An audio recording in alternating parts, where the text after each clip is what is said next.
আসসালামু আলাইকুম। আজকে সকাল থেকে কী কী রান্না করলাম তোমাদের সঙ্গে শেয়ার করবো বন্ধুরা।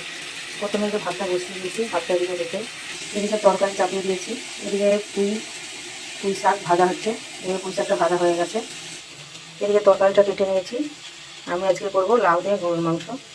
এদিকে লাউটা কেটে নিয়েছি, এদিকে পেঁয়াজ কুচি, টমেটো কুচি, কাঁচা লঙ্কা কেটে রেখে দিয়েছি। এটা রান্না করবো।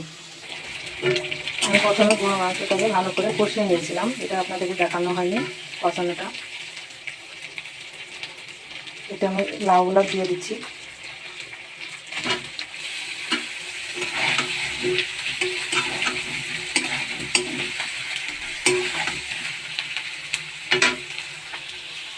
পেঁয়াজ দিয়ে দিলাম, কাঁচা লঙ্কা দিলাম, টমেটো কুচি করে নিয়েছিলাম সেটা দিয়ে দিলাম, লবণ দিয়ে দিলাম, কাশ্মীরি লঙ্কা গুঁড়ো দিয়ে দিলাম, হলুদ দিয়ে দিলাম। এটাকে ভালো করে কষিয়ে নেব।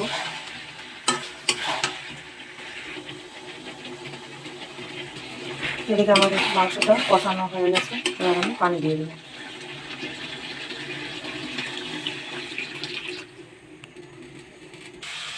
এদিকে আমি করলা ভাজি চাপিয়ে দিয়েছি, এদিকে করলা ভাজিটা করে নেবো।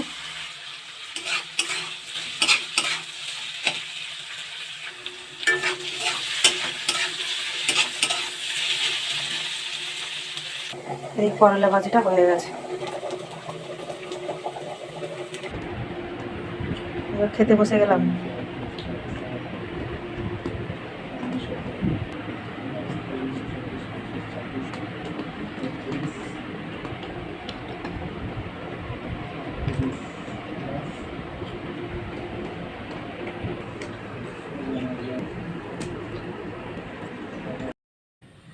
আজকে ছিল নবী সাহেবের জন্মদিন, তাই আজকে ভাবলাম একটু পায়েস বানাবো। দেখুন নারকেলটা ফাটিয়েছি, নারকেলের মধ্যে কত সুন্দর ফুল বেরিয়ে গেছে। এই দেখুন নারকেলটা, দেখুন কত সুন্দর।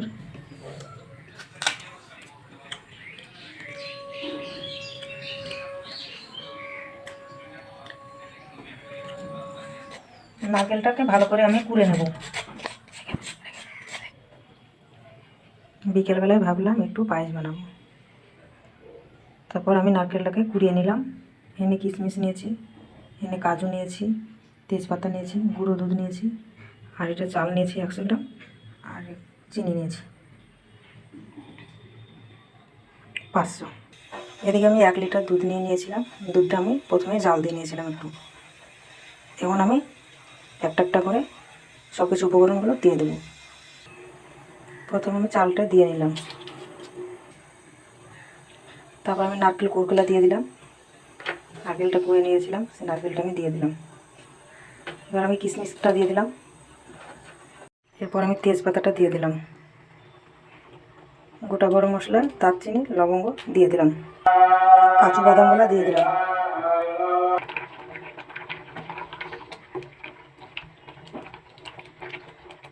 কি সুন্দর সুগন্ধ বেরিয়েছে।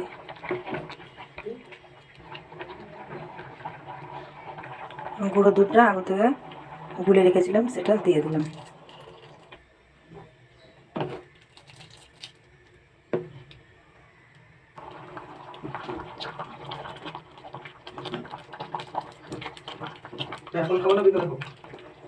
পায়েসটাকে বারবার এভাবে নেড়ে চেড়ে নাড়বেন, না হলে পরে পায়েসটা তলায় লেগে যেতে পারে।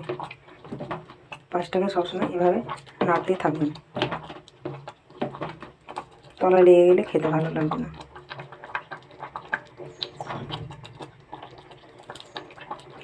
দেখুন পায়েসটা আমার সিদ্ধ হয়ে গেছে।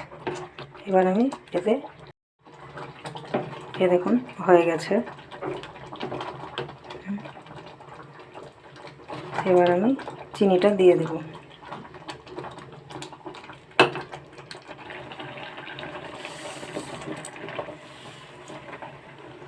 চিনিটা আমি স্বাদ মতো দিয়েছি, আপনারা চাইলে কম বা বেশি করে দিতে পারেন।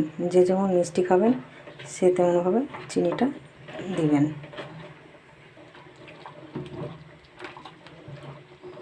চিনিটা দিয়ে এইভাবে চিনিটা নাড়তে থাকতে হবে, কারণ চিনিটা নাড়লে পরে চিনিটা গলে যাবে। চিনিটা নেড়ে চেড়ে গলিয়ে দিতে হবে। এই দেখুন কত সুন্দর হয়েছে। দেখুন এভাবে আপনারা বাড়িতে বানিয়ে দেখবেন, খেতে খুব সুন্দর লাগবে। দেখুন বন্ধুরা, পায়েসটা আমার হয়ে গেছে। এই দেখুন, এই দেখুন হয়ে গেছে।